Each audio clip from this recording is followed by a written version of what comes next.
안녕하세요. 반갑습니다. 멘토 특강 희망드림의 김용욱입니다. 김동환 목사입니다. 언제나 깜찍 발랄한 손소연입니다. 네, 고맙습니다. 오늘도 변함없이 젊어지고 있습니다. 감사합니다. 고맙습니다.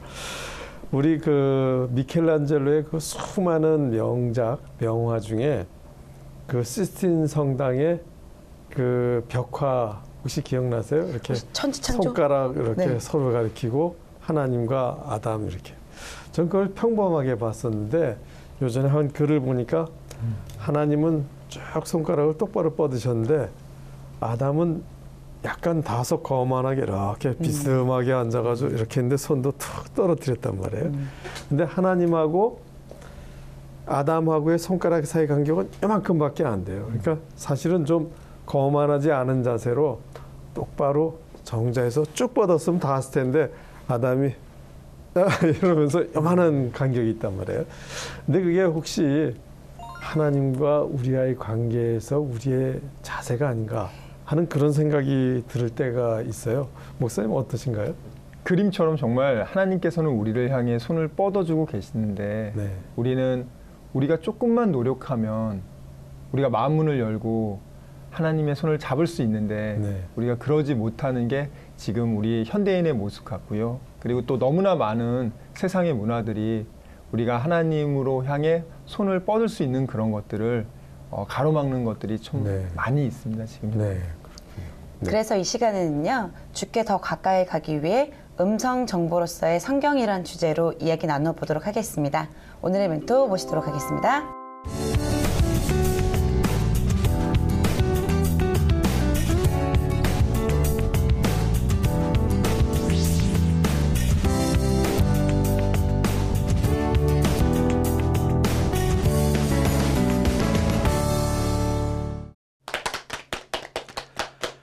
반갑습니다.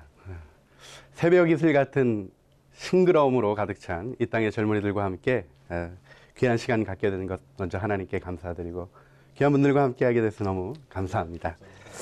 오늘 음성정보로서의 성경에 대해서 하나님과의 친밀한 관계를 가져가는 삶을 중심으로 얘기를 좀 나누고 싶습니다.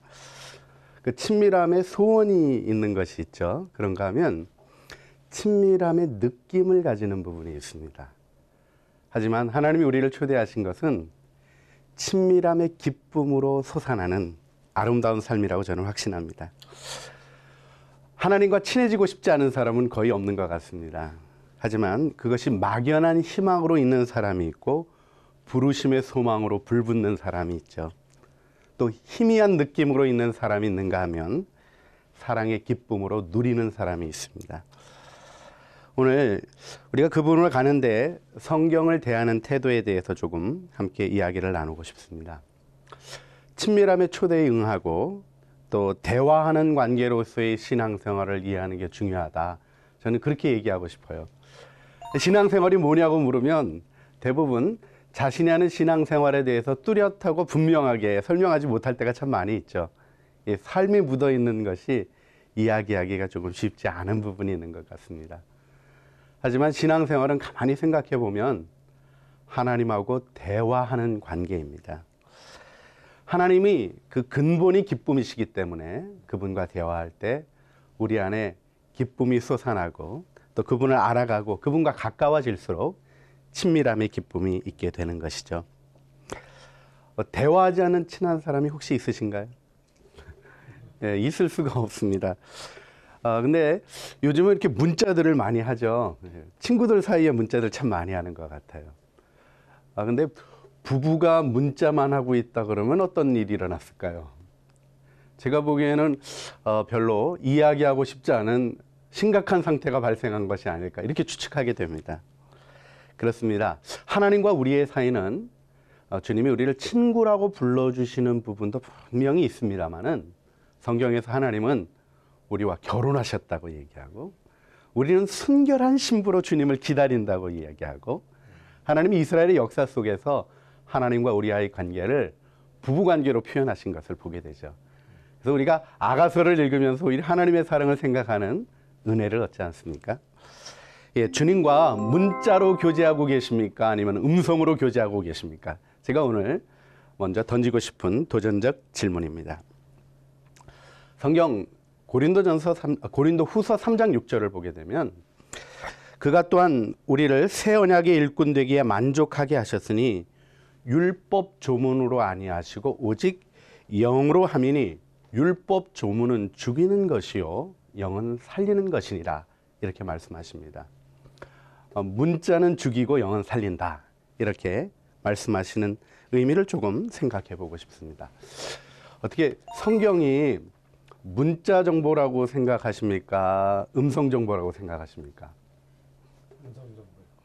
예, 어쨌든 이제 오늘 제목이 음성 정보니까 정답을 말씀해 주신 것 같습니다. 근데 우리가 성경을 하나님의 책 이렇게 표현하는 경우가 많지 않고요. 하나님의 말씀 이렇게 표현합니다. 하나님의 글 그렇게 얘기하지 않고 특별히 말씀이라는 표현을 쓰는데요. 우리 한국말이 참 좋은 것 같아요. 영어 월드보다 이 말씀이라는 것이 훨씬 음성적인 느낌이 잘 사는 것 같습니다. 사실 정보 형태로 따지면 문자 정보가 있고 음성 정보가 있는데 문자 정보는 책으로 주어집니다. 책은 사실 저자를 몰라도 읽어갈 수 있습니다. 제 책을 저를 꼭 알아야만 읽을 수 있는 게 아니죠. 책을 사서 읽으면 저자를 알아갈 수 있는 길이 열리는 것이 책의 좋은 점이라고 얘기할 수 있겠죠. 하지만 음성 정보와 문자 정보를 나누어 볼 때 중요한 차이점은 무엇이냐면 문자 정보는 저자를 몰라도 정보 접근이 가능하지만 음성 정보는 저자를 만나지 않으면 정보 자체가 성립하지 않습니다. 성경을 음성 정보로 다뤄야 되는 중요한 이유가 거기 있습니다. 또 우리는 책을 많이 읽기 때문에 이 책 읽는 습관으로 성경 읽기가 쉽습니다. 성경의 내용이 뭔지 파악하고 읽고 또 때로는 넘어가기도 하고 요약하기도 하고 그 안에 있는 것이 무엇인가를 파악하려는 노력을 합니다. 그 노력 자체가 의미 없다고 생각하지는 않습니다. 하지만 음성 정보라고 얘기할 때는 조금 다른 측면을 생각해야 되죠. 사실 책은 내가 읽어갈 수 있지만 음성은 들으려고 귀를 기울여야 합니다. 상대방이 주도하죠.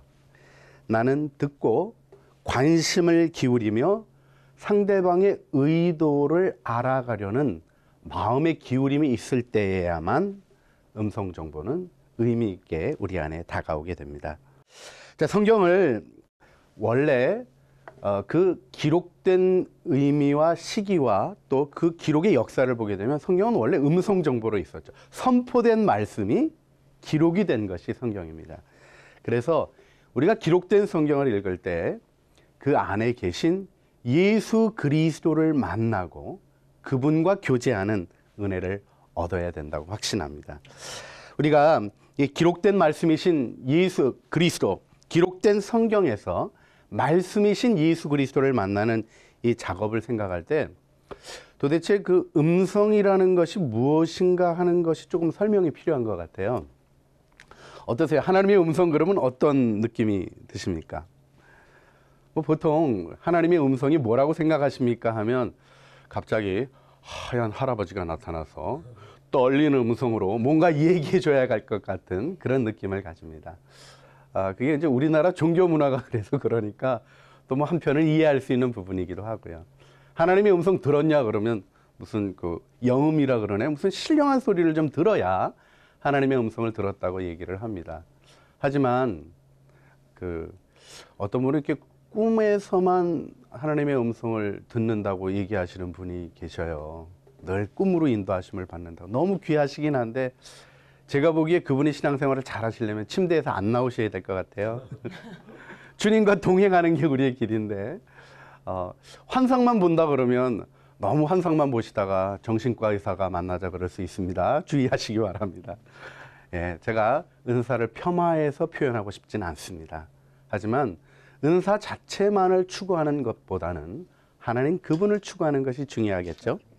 자, 그러면 우리가 성경을 읽고 하나님과 대화한다고 할 때 하나님의 음성은 우리에게 어떻게 들려지는 걸까요?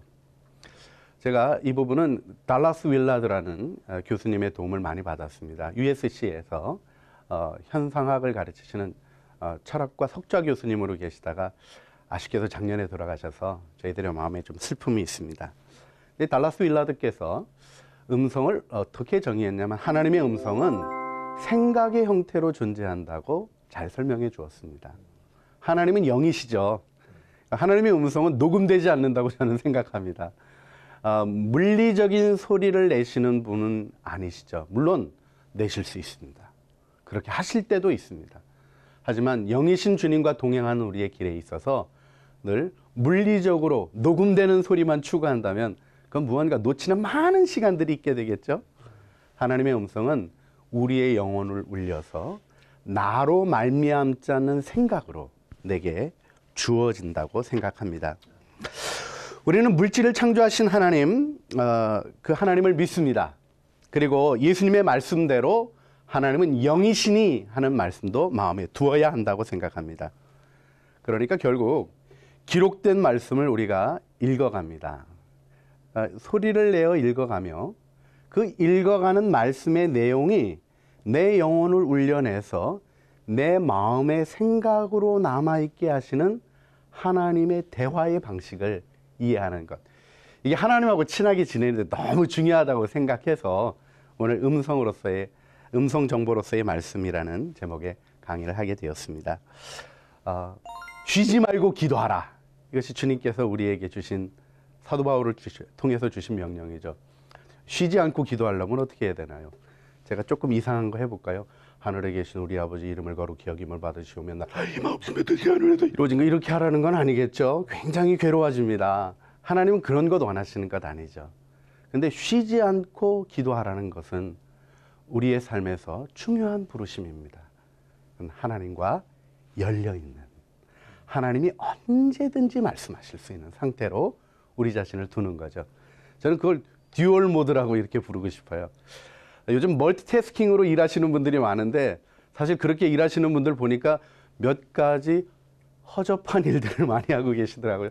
게임도 하시면서 음악도 들으시면서 단어도 외우시는 놀라우신 분들. 그 단어 거의 잊어버리실걸요. 이게 중요한 건 집중하는 것입니다. 하지만 우리가 멀티태스킹이 가능하도록 하나님이 하신 이유가 있다고 생각합니다.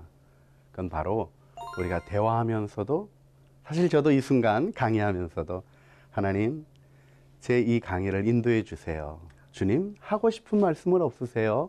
주님께 마음을 열어드리는 일이라고 생각합니다. 열어드릴수록 친밀함은 우리 가운데서 자라갑니다. 친밀함은 어떤 추구해서 얻어내는 어떤 것이 아니라 하나님과 오랫동안 같이 지냄으로 우리에게 주어지는 삶의 축복이고 결과라고 생각합니다. 하나님이 주신 아름다운 사랑이 우리 청년들에게 함께하길 바라고요. 우리의 신앙생활의 기쁨이 놓치지 않고 누려지기를 소원합니다. 그렇습니다. 말씀으로 가십시오. 딴 데 가서 찾지 마시고 가장 안전한 장소인 성경으로 가십시오. 그리고 거기서 여러분에게 날마다 들려주시는 그분의 사랑의 음성을 들으시며 행복한 친밀감으로 충만해지시길 바랍니다. 감사합니다. 고맙습니다.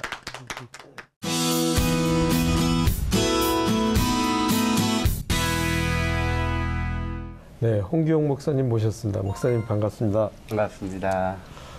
네, 목사님 그 최근 더 가까이라는 책을 통해서 하나님께 더 가까이 가는 기쁨의 여정, 목사님 강의에서도 말씀하신 그 아주 기쁨으로 솟아나는 아마 그 메시지를 써주신 것 같은데요. 예수 전도단이나 그 코스타 같은 데서 기독 청년 단체들에게 많은 가르침을 주시고 계시잖아요. 요즘도 그 사역에 많이 하시나요? 어떻게 지내시나요? 네, 제가 지금 창조교회를 담임하고 있는 지 한 25년 됐고요. 네. 예수전도단에서는 제가 한 1984년도 이때부터 같이 이렇게 교제하면서 주로 이제 제자학교 이렇게 강의하고 그렇게 지내고 있습니다. 네. 지금 뭐 지지난달에도 우리 간사총회 때 가서 잠깐 네. 말씀 나누는 시간 가졌고요. 요즘은 그 흐르는 생수의 강 영성학교라고 있습니다. 그게 이제 창립을 하는데 네. 제가 거기 총무로 있습니다. 아. 네. 일반 목회를 하지만 영성단체 일 하나 정도를 같이 하는 거가 좀 도움도 되고 또 저 자신도 성장의 기회도 되고 그래서 또 좋은 교제, 뭐 리차드 포스터 목사님이든지 유진 피터슨 목사님이든지 이렇게 뵐 수 있는 기회들이 있어서 같이 교제하면서 지내고 있거든요. 네. 근데 뭐 하나님의 은혜 가운데 이렇게 일들을 해갈 수 있는 기회들을 주셔서 감사하고요.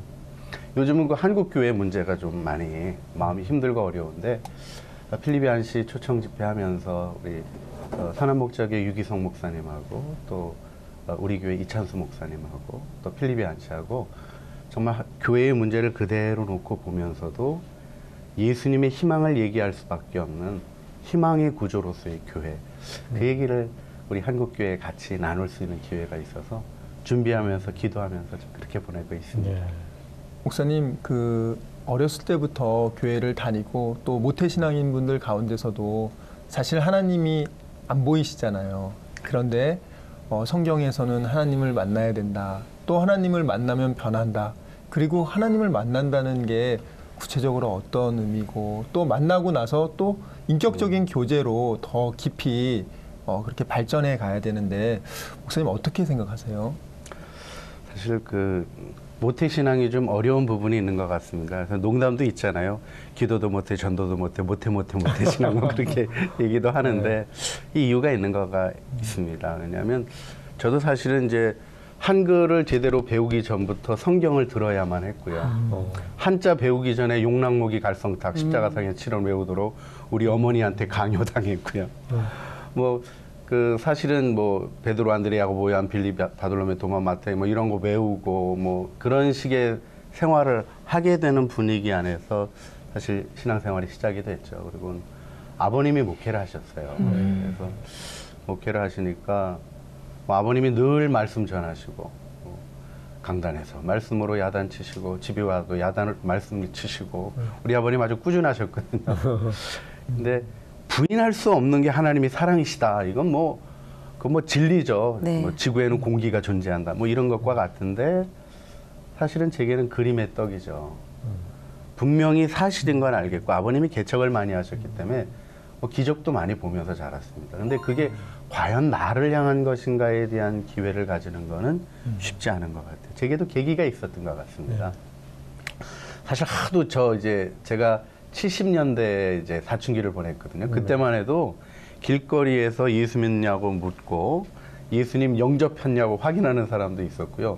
구원파 이단도 그때 막 태동되고 막 활동들을 활발하게 하던 시기여가지고 언제 예수님 영접했냐 이런 거 묻는 게 너무 어려웠습니다. 저는 예수님 있는 세상에서 태어나서 예수님이 나 위해서 죽었다는 거를 의식이 있을 때부터 알기 시작했고 근데 그것이 내 마음에 실질적이 되는 과정. 제가 그걸 머리에서 가슴으로 내려온다 이렇게 표현하는데 그건 계기가 있는 것 같아요. 저도 이제 하도 안 돼가지고 어느 날 그냥 교회 혼자 가가지고 하도 영접했냐고 물어보는데 제가 시달려서 싫습니다. 오늘 주님 그냥 오늘 영접하는 거로 하겠습니다. 혼자 십자가 바라보고 했는데 그날은 별일도 안 일어났어요. 네. 그리고 또 제가 돌아보면 특별한 일이 일어났는가 그러면 그렇진 않은 것 같아요. 근데 제가 이제 예수전도단이라는 선교단체에 예수 제자 학교라는 네. BTS라는 훈련에 참여하게 됐었어요. 그때 이제 실질적으로 예수님과의 저의 삶을 제가 좀 구별된 시간 속에서 가지게 되는 그런 기회를 가지게 됐었죠. 그러면서 주님께서 나를 사랑하시는 그 사랑이 마음으로 느껴지기 시작했어요. 근데 이렇게 돌아보면 하나님이 그런 일들을 주실 때 좀 고통이라는 문제를 일으키시기도 하는 것 같아요. 네. 사실 제가 제일 이렇게 막 뜨겁게 배우고 열심히 배울 때 저 2살 위 형님이 돌아가셨어요. 제가 이제 25살 때인데 27살짜리 형이 아침에 그 연대 성악과 나왔는데요. 네. 사무소에서 노래를 너무 잘했어요. 또 저희 어머니가 음악하셨던 분이셔요. 그러니까 뭐 맨날 주연하고 돌아다니다 주의 뜻이 있다고 신학교 와가지고는 그 뭐죠 뇌일혈이었던 것 같아요. 이제 같이 성가대원들이랑 산에 갔다가 이렇게 시신으로 돌아왔는데 참 그날이 어려웠어요. 아버님이 병원에서 연락받고 아마 병원에서는 이미 운명했는데 충격받을까봐 위독하다고 빨리 오라고 이렇게 얘기하는데 아버님이 택시 타고 가시는데 야, 네 형 죽었다 이렇게 얘기를 하시더라고요. 그럼 가가지고 아버님 집으로 데리고 오셔서 네. 정말 간절히 기도했어요. 저는 그날 기도가 기억이 나요. 아버님이 정말 살려달라고 기도를 하시더라고요. 근데 사실은 거절을 경험했죠 그날. 근데 그런 과정에서 이렇게 하나님께서 저희 가정에 하나님은 선하신 분이라는 마음을 부어주기 시작하셨어요. 네. 제가 이제 하나님을 이렇게 좀 더 구체적이고 실질적으로 알아가게 되었던 중요한 단계들에서 얘기하고 싶은 거가 있다면, 이론을 넘어서서 인격이 계시기 때문에만 설명되는 현상으로 다가오시는 그런 하나님의 은혜를 경험해 주시는, 하게 해주시는 그런 네. 계기가 있는 것 같아요. 우리 모태신앙들에게 그 계기가 있거든요. 버팅기지 마시고 나가세요. 제가 하고 싶은 얘기는 그거예요. 기도하라고 부르시면 뭐 기도가 날마다 있는 거라고 생각하지 마시고 그날 뭔가 다르게 부르시지 않나 생각하고 그분을 향하여 나가시는 그런 은혜 속에 하나님이 이렇게 문을 열어주시는 것처럼 그분과의 관계를 열어주시는 축복의 시간이 있다고 그렇게 생각을 합니다. 얘기가 좀 긴 것 같네요. 괜찮습니다. 네. 감사합니다. 목사님, 하나님과 더 친밀한 관계를 갖기 위한 방법으로서 이 성경 있는 태도에 대한 조언을 해주셨잖아요. 기도할 때도 혹시 바뀌어야 될 부분이 있을까요? 그래요. 기도를 우리가 보통요, 뭐라고 정의를 하냐면 하나님과의 대화다 이렇게 정의를 하는데 느낌은 천국 창고 열쇠 이렇게 생각하시고 싶어하는 네. 경향이 많아요. 저는 천국 창고 열쇠를 확신합니다. 기도를 통해서 하나님이 우리에게 일하시기 때문에 네. 너무 중요한 축복이죠. 근데 기도가 하나님의 것 얻어내는 도구로 생각할 때 문제가 생기는 것 같아요. 네. 사실은 하나님하고 교제하면서 기도 자체가 그분하고 교제하는 축복이잖아요. 근데 우리는 가끔 하다가 안 되면 이제 금식 기도를 한다 그러는데 어떤 때는 밥 안 먹고 땡깡 피는 것 같은 느낌을 받을 네. 때가 있어요. 철야기도 필요하거든요. 요즘은 안 해서 문제라고 저는 생각하는데 밤새도록 하나님 갈구는 사람들이 있어요. 네, 하나님 손이라도 비틀어서 내가 원하는 걸 얻어내는 형태의 기도. 이거는 내 생각을 고착시키고 이렇게 정해놓은 다음에 하나님 보고 해내라 그러는 거잖아요. 네. 저는 그런 태도는 좀 지양해야 된다고 생각해요. 가끔은 제가 그런 질문을 합니다. 정말 램프에 지니가 있다면 지니를 부를래? 하나님께 기도할래? 그렇게 물어요. 근데 저 자신도 가끔 생각해 보면요. 지니를 원하는 때가 많은 것 같아요. 지니는 비비면 나오잖아요. 네. 하나님은 정말 기도할 때는 이게 기도를 들어주시는 건지 안 들어주시는 건지 어려운 과정들이 있어요. 또 지니는 소원 3개만 딱 잘 정하면 돼요. 네. 뭐 소세지 코에 떨어져라 이런 거 안 하고 잘 정하면 되는데 하나님은 소원을 말씀드리는 시점쯤 되면 소원에 문제가 있다는 얘기를 하실 때가 더 많으셔요. 그리고 또 결정적인 차이는 지니는 소원 들어주고 들어간다 이겁니다. 네. 하나님은 거룩한 분이 부담스럽게 같이 살자 그러시는데 우리가 그 부르심을 이해할 수 있을까 하는 거가 참 중요한 것 같아요. 정말 기도는 정말 중요한 축복이지만 기도를 내 소원 성취의 도구로 이해할 때 하나님이 낯설고 멀어지죠. 네. 우리가 기도 자체가 그분과 동행하는 축복이라고 이해하는 것이 친밀함을 위한 아주 너무 중요한 일이 아닐까 생각합니다. 네. 그런 그 같은 맥락에서도 대개 하나님의 뜻을 구한다고 하면서 응답이 없네. 뭐 나는 못 받았어. 그러다가 또 흐지부지하거나 좀 그런 경향도 있지 않습니까? 그러니까 하나님의 뜻을 구하는 것 자체는 맞는데 너무 순식간에 하나님 뜻이 내가 안다 모른다 좀 그런 경향이 있지는 않을까요? 예. 말씀하신 게 굉장히 중요한 말씀이신 것 같아요. 우리 원장님 말씀이 참 저도 신앙생활하고 신앙을 지도하는 입장에서 이게 확실한 주님의 뜻이라고 얘기하시는 분들이 겁나요. 사실은.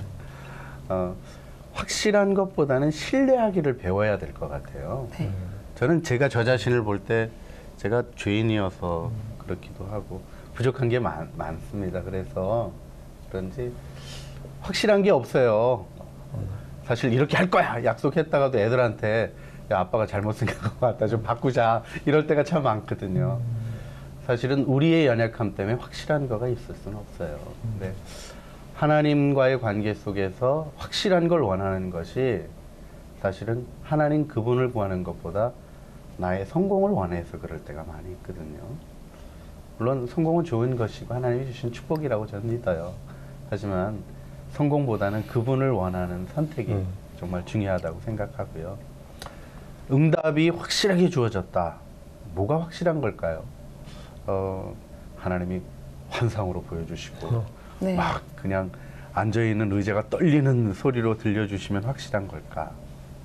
이스라엘이요, 시내산에서 임하시는 하나님을 보고 다 무서워 떨면서 다시는 나타나지 마시라고 부탁을 하면서도 그분이 처음에 하셨던 우상 섬기지 말라는 얘기를 바로 밑에 가서 금송아지 만들면서 실천하지 못해요. 사실은 확실한 현상보다는 신명기에 모세가 안타깝게 하는 얘기가 있죠. 하나님이 너희를 기적으로 인도하셨는데 아직 너희에게 깨닫는 마음과 보는 눈과 듣는 귀를 주지 않으셨다. 너무 평범한 얘기인데 너무 중요한 부분이 우리에게 필요한 것 같아요. 네. 목사님 사명감을 가지고 정말 온몸을 던지고 사역하시는 그런 분들 볼 때 많은 분들이 나도 저렇게 하고 싶지만 나는 못하는데 하고 굉장히 자책하는 분들을 많이 봤는데요. 오히려 그 마음으로 인해서 하나님께 가까이 가는데 걸림돌이 되더라고요. 사실은 그 신앙의 위인들을 바라보면 이렇게 격려가 되기보다는 낙심될 때가 많고요. 사실 간증을 들으면요, 간증을 안 듣는 게 차라리 날 뻔했다 싶을 네. 때가 있어요. 다른 의미보다는 나는 왜 저렇게 못하나 하는 마음이 일어나고 또 어려운 때가 있는데, 사실은 성경을 볼 때에도 그런 마음들이 생겨지고요. 아주 찬송으로 우리가 불러요. 바울같이 못하나 뭐 이렇게 부르는데, 사실 바울이 바울 된 것은 그의 고백대로 하나님의 은혜라고 얘기하잖아요. 근데 우리는 자꾸 그것을 우리가 무언가 해야 되는 걸로 가져오려고 하는 데서 문제가 생기는 것 같아요. 그러면 똑같은 일도요, 낯설게 보인다고요.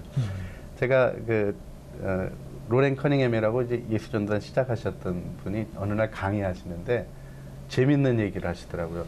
자기가 전 세계 돌아다니면서 끔찍한 음식들 다 먹어봤다고.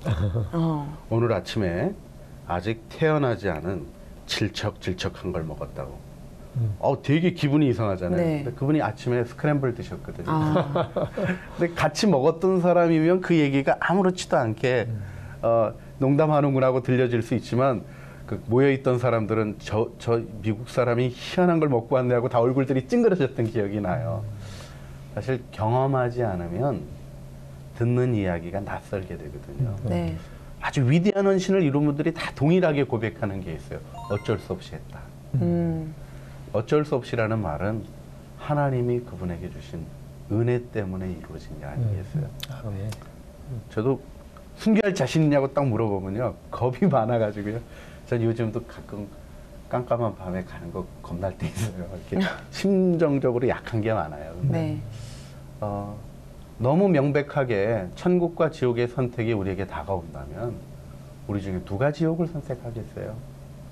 하나님이 우리에게 보여주신 것들이 이끌어갈 것에 대한 믿음을 가지는 게 중요하고요. 남의 거 쳐다보지 말고 오늘 내게 주신 것 보면 사실 그런 고민으로부터 벗어날 수 있다고 생각합니다. 목사님, 회개를 했는데도요, 또 죄를 짓게 되면 왜 나는 하나님의 형상을 닮아가지 못하나 자책하게 되거든요. 이것 또한 하나님과의 이 친밀한 관계를 어렵게 하는 것 같아요. 이럴 땐 정말 어떻게 해야 될까요? 그래서 저도 이렇게 반복적인 죄에 대한 성경의 엄격한 얘기도 있고요. 네. 사실 주님은 이제 우리 보러 70번씩 7번이라도 용서해 주라고 늘 용서하시는 사랑에 대해서 가르쳐 주시고, 그래서 혼돈스러울 때가 좀 있긴 있어요. 근데 하나님을 이해하는 부분에 있어서 중요한 게 그런 것 같아요. 제가 창조교회 목사잖아요. 네. 창세기를 굉장히 중시합니다. 창세기 3장에 아담과 하와가 선악과를 따먹고 하나님이 선을 할 때 아담과 하와에게 다가오시는 장면이 나와요. 네. 아담을 찾으시죠. 그러면 아담이 숨고 아담아 내가 어디 있느냐 이렇게 부르시는 장면이 나오는데, 제가 하나님과의 친밀함에 대해서 이해하지 못할 때는요, 아담아 내가 어디 있느냐라는 그 음성이 화난 음성으로 들렸었어요. 근데 성경을 가만히 보니까요, 하나님이 선악과 따먹은 거 아셨겠죠? 그리고 선을 할 때라는 게 이제 그 산책하는 시간이에요. 그러니까 늘 일정하게 산책을 하셨던 거죠. 그날도 선악과를 따먹은 그날도, 심각한 범죄가 일어났던 그날도 하나님이 아담하고 산책하자고 오신 거죠. 사실 그때가 기회였던 것 같아요. 우리 조상에게는. 그때 하나님 선악과 따먹었습니다. 이거 어떡하죠? 하고 얘기를 시작했다면 하나님이 다시 시작하자고 얘기 안 해주셨을까요? 네. 하나님이 사랑으로 다가오시는데 아담의 마음에는 두려움이 일어나고 있었죠. 네. 이게 이제 죄의 결과기는 해요. 네. 그러니까 사실은 죄를 지면 하나님의 본성이 죄를 미워하시고 사실 지옥의 불도 죄하게 된 하나님의 분노로부터 나오는 거거든요. 그러니까 사실 우리가 겁납니다. 겁나는 게 사실이지만 예수 그리스도 안에 있는 복음, 하나님이 세상을 이처럼 사랑하사 독생자를 주셨으니 이 복음을 굳게 믿는 게 정말 중요하다고 생각해요. 제가 죄가 너무 반복되는 것 같아서 하나님 앞에 하나님 이거 또 8번째 졌네요 이러고 기도를 하는데 주님이 제 마음에 그렇게 얘기하시는 것 같더라고요. 너 언제 그랬었니? 그렇게 얘기하시는 것 같더라고요. 하나님은 우리 죄를 용서하고는 잊어주시는 것 같아요. 그 하나님을 믿고 반복해도 된다. 이거는 이상한 거예요. 네. 예수님이 의식되는데 사실요 우리가 눈 질끈 갖고 죄 짓지 예수님이 의식되는데 죄 질 수 없어요. 네. 하나님이 의식되는데 죄 질 수는 없어요. 하지만 연약함으로 넘어질 때 주님은 우리의 힘과 도움이 되기를 원하시는 사랑의 하나님인 걸 기억했으면 좋겠어요. 어거스틴이요 재밌는 표현한 게 있어요. 오 복스러운 죄예요. 펠릭스 꿀빠 이런 표현을 썼어요. 죄의 발견은 하나님과 화해하고 새로워지는 은혜의 단계로 우리를 이끄는 것 같습니다. 네. 네. 목사님 그 저서 중에 더 가까이라는 그 부분에서 이런 표현을 쓰셨어요. 하나님의 사랑에 이끌리는 친밀함의 기초를 이해하는 과정. 이렇게 얘기해 주셨거든요. 이걸 조금 더 풀어서 좀 설명을 해 주시면 좋을 것 같아요.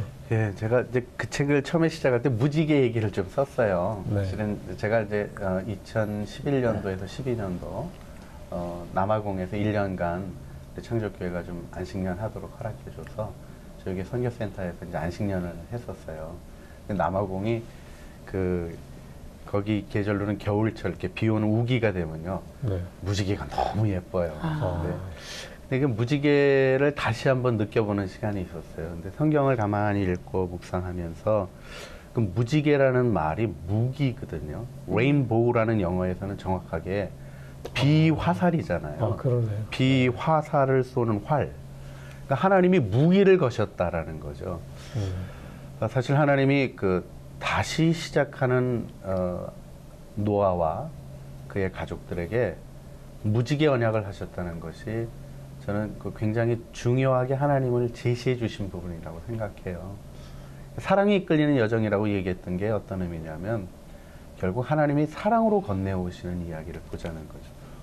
그 활이 무서운데 하나님이 아름답게 바꿔서 걸어 놓으시잖아요. 그리고는 그 활의 방향도요. 이게 화살이 당겨지면 하늘로 올라가게 돼 있잖아요. 네. 주님이 그런 얘기를 하시는 거죠. 너희는 연약한 죄인이어서 범죄할 수밖에 없구나. 다시 이 심판의 활이 가동돼야 한다면 내가 맞을게. 이렇게 얘기해 주시는 사랑의 얘기가 십자가 얘기거든요. 네. 예수님을 믿는 그 믿음이라는 거는 다른 것이 아니라 그 사랑을 받아들이는 거거든요. 그 사랑을 받아들이는 것이 친밀함을 향하여 가는 중요한 여정이라고 믿어요. 이미 주님은 우리랑 화해하셨거든요. 아들까지 주면서 사랑한다고 얘기하셨는데 조그만 거 가지고 너무 잘 삐지는 우리를 참아주신 하나님이 너무 고맙죠. 네. 목사님, 사실 목사님께서 좀 전에 그 형님께서 소천하신 얘기를 해주셨는데요. 우리가 누구나 살면서 인생의 광야가 있잖아요. 그리고 하나님께서 아니 왜 이렇게 주를 위해서 찬송하고 그렇게 젊은 귀한 믿음의 청년을 먼저 데려가셨을까? 그런 고난을 허락하시는 그렇지만 또 특별한 이유가 있을 텐데요. 근데 그런 일들이 일어날 때 하나님과의 관계에 있어서 그 인생의 광야를 어떻게 받아들이는지 굉장히 중요할 것 같습니다, 목사님. 사실은 저도 그게 참 어려웠어요. 그리고 이제 왜 이런 일이 있을까에 대한 질문에 대한 답은 얻지 못했습니다. 그리고 그런 답이 주어진다는 것 자체가 이해가 오히려 안 되려 그러더라고요. 내가 다 파악해버릴 수 있는 하나님이라면 믿어야 될 분이 아닐지도 모르겠죠. 그리고 또 하나 중요한 부분이 있는 것 같아요. 하나님께서 이런 왜 어려움을 일으키실까에 대한 그런 신학적인 해석들, 그것들이 도움이 되는 듯 하면서 어려워요. 욥기가 사실 그 논쟁이 계속 나오거든요. 틀리지 않은 얘기지만 네. 받아들이기 어려운 얘기가 있죠. 네. 사실은 형 죽으니까 처음에 나오는 건 회개더라고요. 근데 제 죄 때문에 저희 형을 데려가셨겠어요? 아니야. 이해가 안 가요. 네. 또 와가지고 위로해 주시는 얘기, 이제 어른들께서 위로 많이 해주셨는데 많이들 돌아가셔서 이제는 꺼내도 되지 않을까 싶습니다. 형목까지 살아라 그러는데 화가 나더라고요. 내 인생 살기도 힘들어 죽겠는데, 그다음에 하늘나라에 일꾼이 필요해서 데려가셨대요. 저 하나님, 이 나이 많은 이 목사님 데려가지 왜 젊은 우리 형 데려가십니까? 대답이 안 나오더라고요. 근데 이게 고난이라는 거는 그래서 말 그대로 신비인 것 같아요. 하지만 이유는 알겠어요. 이게 타락한 세상에, 그리고 사단이 아직 활동하고 있는 세상이 네. 온전할 수 없다라는 거는 그냥 받아들여야 되고, 우리가 위험한데 어렵게 살고 있다. 요만큼 안전한 것도 은혜다. 이렇게 생각하는 게 필요하다는 거는 배우게 됐어요. 근데 더 중요하게 느끼게 됐던 건 어떤 거냐면, 고난이 하나님의 지혜시라는 거죠. 형이 죽기 전에는 제가 되게 교만했어요. 저희가 아버지 생일날 태어나가지고요. 목사님 생일 선물로 태어나서 저는 6살 때부터 목사 된다 그랬거든요.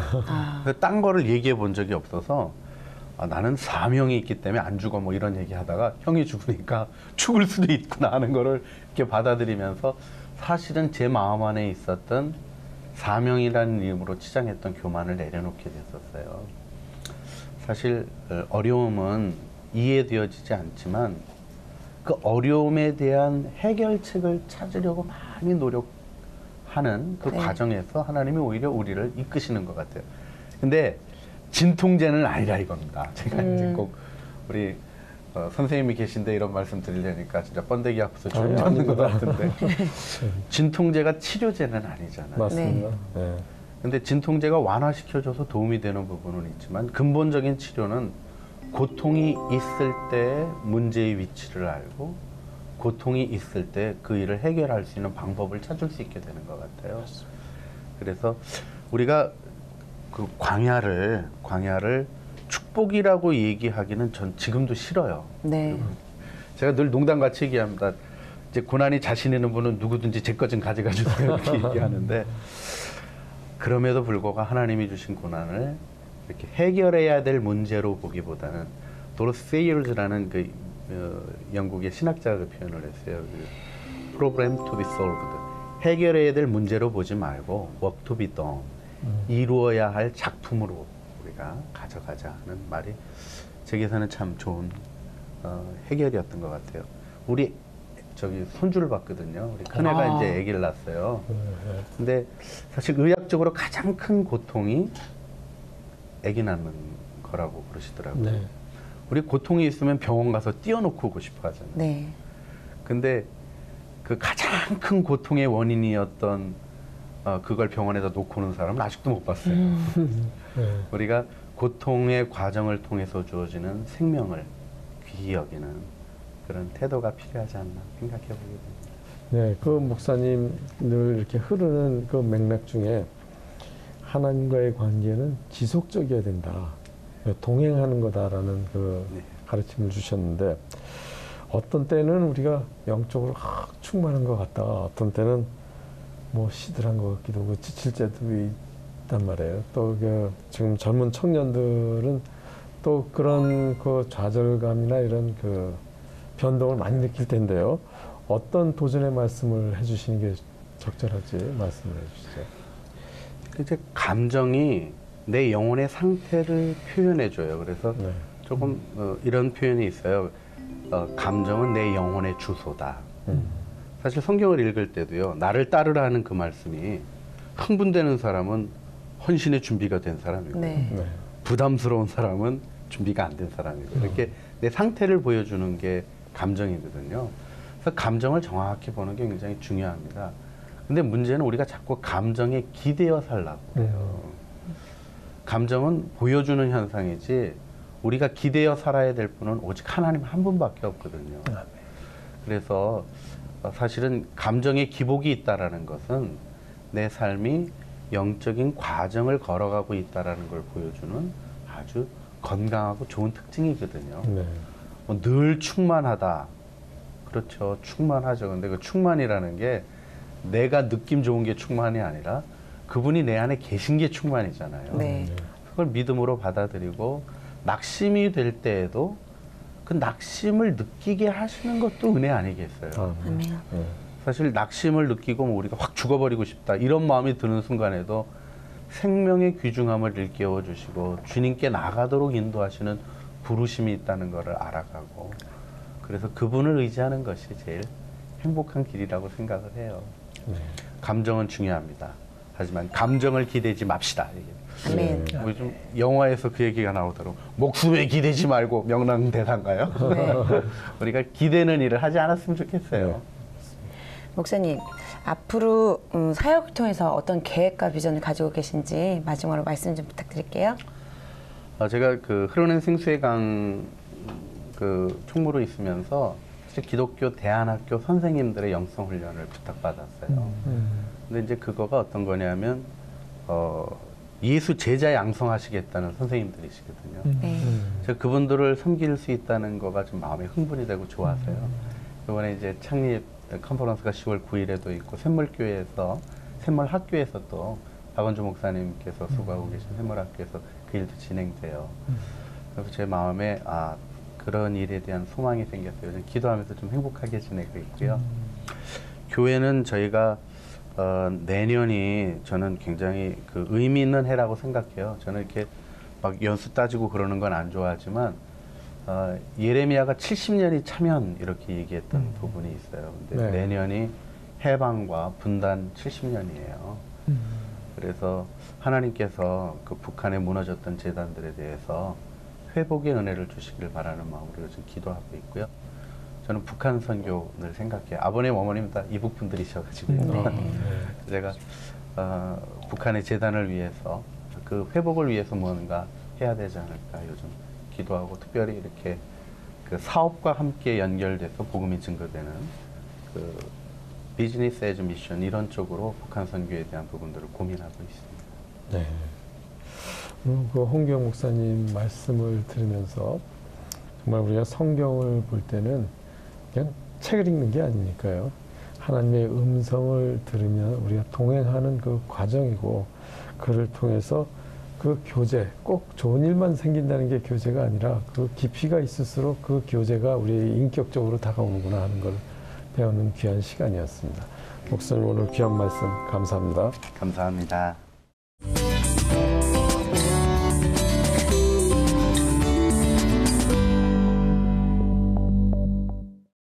이 시간은 성경 안에 있는 불변하는 건강규례에 대해 의학적으로 풀어보는 시간입니다. 원장님, 그 전국적으로 네. 그 손 씻기 운동이 막 붐을 일으켰는데요. 네. 요즘에는 약간 주춤해진 것 같은데요. 네. 그럼에도 불구하고 이 손 씻는 것이 굉장히 중요한가요? 굉장히 중요하죠. 사실 우리 과거보다 이 손 씻을 시설이 많아졌잖아요. 아주 재밌는 얘기가 있어요. 실제 조사였는데요. 네. 화장실 갔다 와서 손을 씻느냐 이게 설문을 하니까 95%는 다 씻는다고 그랬어요.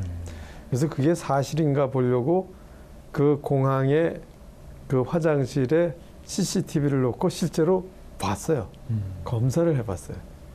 그래서 과연 95%가 다 씻는가 통계가 어떻게 나왔을 것 같아요? 안 씻는 거. 씻는 분도 있고 물론 안 씻는 분도 있는데 여성분이 남성보다는 조금 나아요. 네. 근데 안 씻는 퍼센트가 여성이 17%, 남성은 평균 26%예요. 그러니까 말로 한 것만큼 다 씻지는 않아요. 근데 여기 또 재밌는 게 그 미국과 캐나다에 있는 공항에서 그 통계를 해봤는데 캐나다 사람들은 90% 이상 다 씻어요. 그래서 이게 아마 그 교육의 영향이 아닌가 이런 생각이 드는데 수시로 손을 통해서 감염이 되거든요. 예를 들어서 돈을 만지잖아요. 돈이 수많은 사람을 통해서 만져지잖아요. 네. 그 돈에 굉장히 안 좋은 것들이 많죠. 또 우리 악수하는 문화가 있잖아요. 과거 우리나라에는 없었죠. 이제 악수하는 문화가 다 보편화됐잖아요. 근데 수많은 사람의 손을 만지게 되면 역시 많은 병균이나 이런 게 접촉하게 돼요. 네. 그래서 꼭 손 씻는 습관을 가져야 됩니다. 그렇다면 원장님, 네. 이 손을 통해 감염되는 게 있고 공기를 통해서 감염되는 게 있잖아요. 네. 어떤 경우가 더 많은가요? 아주 재밌는 이 실험을 했어요.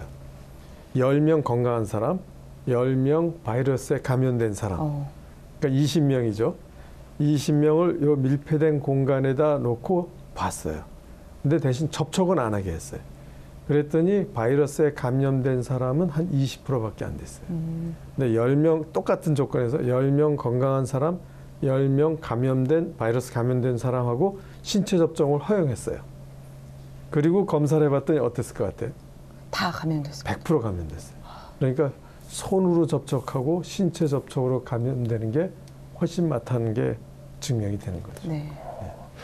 원장님, 손을 씻을 때 보통 저희가 네. 손만 씻지 손톱까지 그렇게 네. 씻는 경우는 거의 없는데요. 네. 그 손을 잘 씻는 요령이 있을까요? 네, 사실 있습니다. 이제 저희 같이 수술하는 의사들은 그 손 씻기 그거 아주 철저히 배우지만 수술할 때처럼 씻을 필요는 없지만 원칙이 있습니다. 가급적이면 따뜻한 흐르는 물이 좋고요.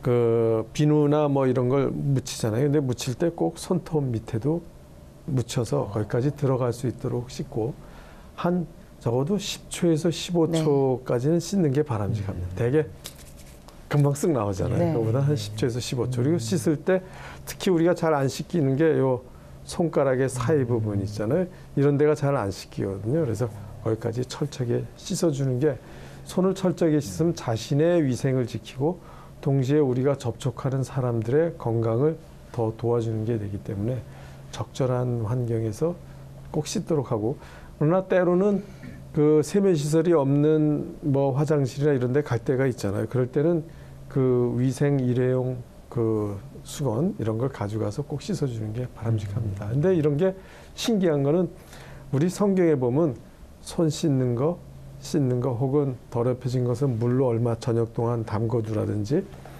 접촉을 하지 말라든지 동성애 하지 말라든지 네. 그 불결한 환경에 접촉하지 말라, 사체를 만지지 말라, 이런 그 교훈들이 수없이 많거든요. 그래서 사실은 성경에 있는 이미 규명된 거를 의학적으로 하나님 말씀이 많구나, 틀림없구나 하는 걸 사실 확인하는 과정에 불과하다고 할 수 있습니다.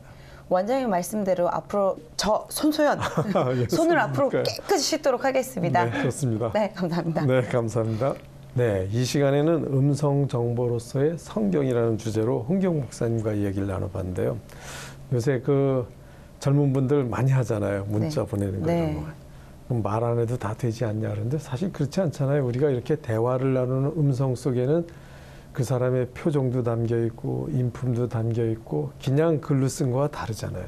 그래서 이 성경에 나오는 하나님의 말씀도 그 안에 모든 게 담겨 있고 우리가 정말 마음 문을 열어놓고 잘 교제하는 의미로 음성을 잘 받아들여야 되겠구나 하는 걸 배우는 귀한 시간이었습니다.